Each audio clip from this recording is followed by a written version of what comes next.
आता बातमी आहे अमित शहा यांच्या संदर्भातली। केंद्रीय गृहमंत्री अमित शहा हे मुंबईत आले आहेत। अमित शहा हे एकनाथ शिंदेंसोबत गिरगावातल्या रिलायन्स हॉस्पिटलमध्ये पोहोचलेले आहेत।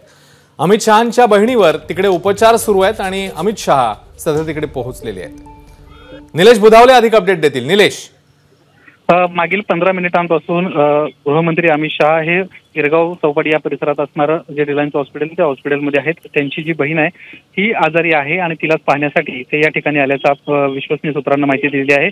दुसरी महत्त्वाची बाब अशी आहे की याच ठिकाणी 9:30 वाजता मुख्यमंत्री एकनाथ शिंदे देखील पोहोचले होते आणि ते नुकतेच हॉस्पिटलमधून अमित शहा यांना भेटून बाहेर पडलेले आहेत। आधी 2 मिनिटांपूर्वी मुख्यमंत्री या ठिकाणाहून गेले, तर मागील जवळपास 15 ते 20 मिनिटांपासून अमित शहा हे सध्या रिलायन्स हॉस्पिटलमध्ये असल्याचं पाहायला मिळत आहे। त्यांच्या बहिणी संदर्भातली ही माहिती आहे।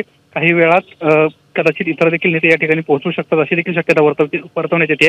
मात्र सध्याची जी माहिती आहे त्यानुसार मुख्यमंत्री एकनाथ शिंदे या ठिकाणी होते, ते अमित शहा यांना भेटले आणि ते आता या ठिकाणाहून बाहेर पडलेले आहेत।